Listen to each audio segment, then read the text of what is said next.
Hello friends, welcome back to our channel Pankhal technology. और friends, आज की इस वीडियो में हम बात करेंगे ईएसआईसी से जो आपको मेडिकल बेनिफिट मिलता है उसके बारे में। तो फ्रेंड्स, जैसा कि आप सब जानते हैं कि ईएसआईसी से आपको मेडिकल बेनिफिट मिलता है। जैसा कि आपको पता होगा कि ईएसआईसी में आपका कंट्रीब्यूशन सबमिट होता है और जो पैसा आप ईएसआईसी में जमा करते हैं उसके एवरेज में आपको ईएसआईसी से मेडिकल बेनिफिट मिलता है। यानी कि आप किसी भी ईएसआई हॉस्पिटल में जाके या फिर ईएसआई के पैनल पे जो हॉस्पिटल है वहां पे जाके ट्रीटमेंट करवा सकते हैं। यहाँ पे सबसे बड़ा क्वेश्चन आता है कि जब आप कोई कंपनी छोड़ देते हैं तो कितने दिन बाद तक आपको ईएसआईसी का बेनिफिट मिलता है। इस पे मैंने ऑलरेडी एक वीडियो बनाई हुई है कि नौकरी छोड़ने के कितने दिन बाद तक आप ईएसआईसी का बेनिफिट ले सकते हैं, यानी कि ईएसआईसी से अपना इलाज करवा सकते हैं, अपना मेडिकल ट्रीटमेंट ले सकते हैं, दवाइयाँ ले सकते हैं। आज की इस वीडियो में हम बात करेंगे जब आप रिटायर हो जाते हैं या आप वीआरएस ले लेते हैं या फिर आपको डिसेबलीमेंट हो जाता है, परमानेंट डिसेबलीमेंट, यानी कि कोई दुर्घटना घटने के बाद अगर आप काम करने लायक नहीं रहते हैं तो उस केस में ईएसआईसी से आपको कितने दिन तक बेनिफिट मिलेगा और उसके एवज में आपको क्या पे करना पड़ेगा और उसके लिए क्या कंडीशन होनी चाहिए। तो फ्रेंड्स, अगर आप चैनल पे नए हैं, अभी तक आपने चैनल को सब्सक्राइब नहीं किया, प्लीज चैनल को सब्सक्राइब कर लीजिए, बेल आइकन को प्रेस कर लीजिए ताकि जो मेरे आने वाली लेटेस्ट वीडियोज हैं उनका नोटिफिकेशन आपको टाइमली मिलता रहे।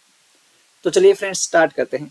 सबसे पहले हम बात कर लेते हैं medical benefit to retired insured person, यानी कि जो रिटायर हो चुके हैं उनको, and permanent disabled insured person, जिनको परमानेंटली डिसेबलमेंट हुआ है, यानी कि जो परमानेंटली अपंग हो गए हैं, काम करने योग्य नहीं है। उस केस में होगा क्या, on payment of Rs10 per month in lump sum of for 1 year in advance.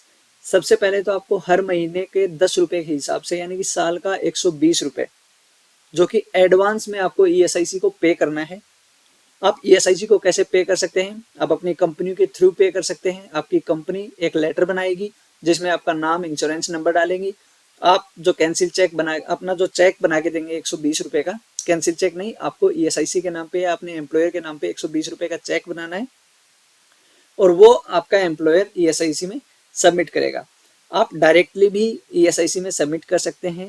120 rupees का जो कैंसिल जो चेक है आपका, वो आप डायरेक्ट ईएसआईसी में जमा कर सकते हैं। जब आप वो चेक जमा कर देते हैं तो आपको ईएसआईसी से एक लेटर मिलता है जिसमें ये मेंशन रहता है कि आप 1 साल तक ईएसआईसी के किसी भी हॉस्पिटल में, डिस्पेंसरी में दवाई ले सकते हैं, मेडिकल ट्रीटमेंट करवा सकते हैं।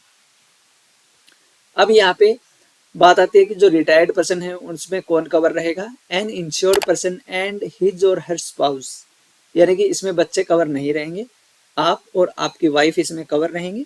अगर फीमेल एम्प्लॉय है तो उनका हस्बैंड कवर रहेगा। Who lives insurable employment on attending the age of superannuation और रिटायर्स अंडर वीआरएस और टेक प्री मैच्योर रिटायरमेंट, यानी कि आपने या तो रिटायरमेंट लिया है या आपने वीआरएस लिया है या फिर आपका प्री मैच्योर रिटायरमेंट है, यानी कि 50 साल के बाद आप कभी भी अगर वीआरएस लेते हैं, प्री मैच्योर रिटायरमेंट लेते हैं, या आप 58 ईयर कंप्लीट करने के बाद सुपर एनुएशन आप लेते हैं, उस केस में आपको और आपकी वाइफ को ईएसआईसी से ये बेनिफिट मिलता है।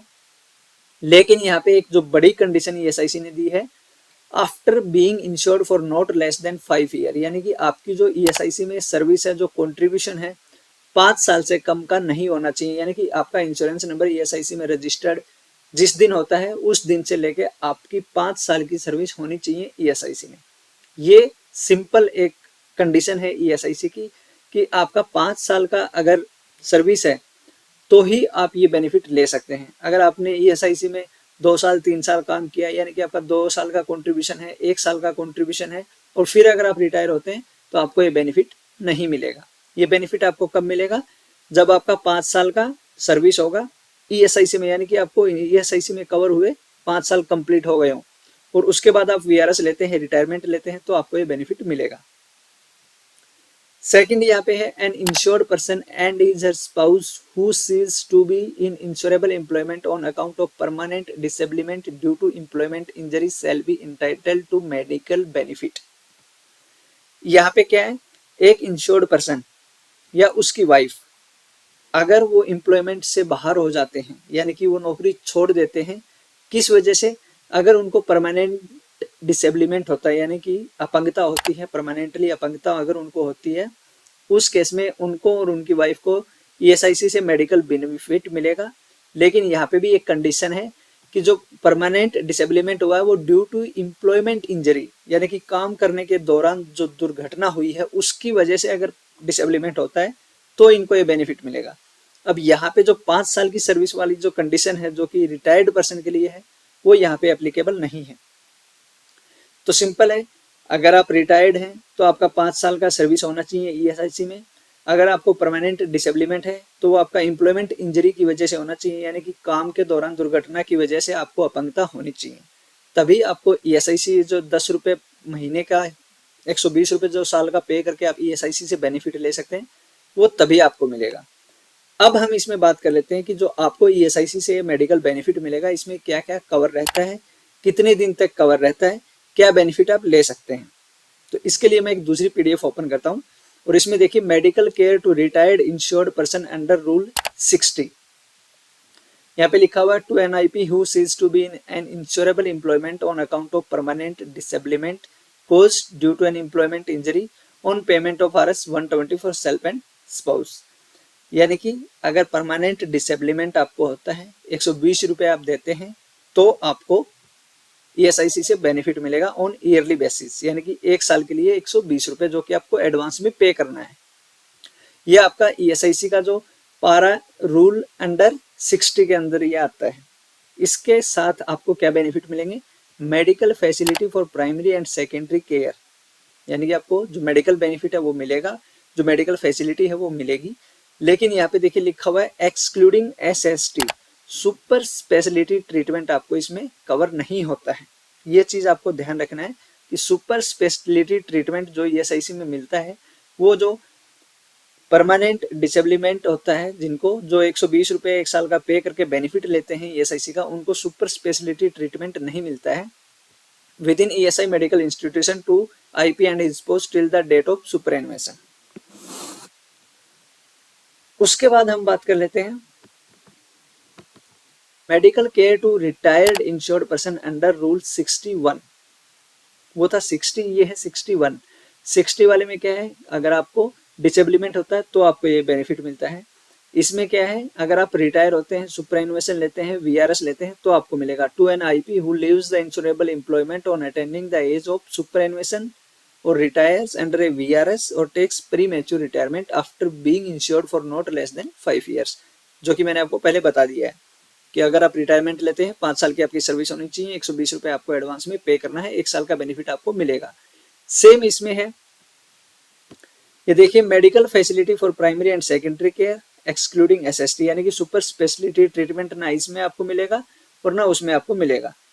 Within medical institute IP and spouse for whole life the benefit is also provided to the widow of deceased IP who has enrolled for this benefit.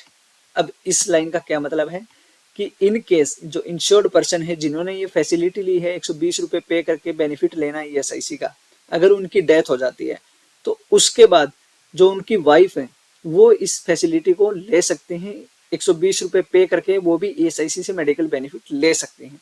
तो यानी कि जब तक वो जिंदा हैं वो लेंगे, उनकी वाइफ लेंगी, अगर उनको कुछ हो जाता है खुदा ना खास्ता तो जो उनकी वाइफ है उनको ईएसआईसी से मेडिकल बेनिफिट मिलेगा लाइफ टाइम, वही 120 रुपये पर ईयर पे करके।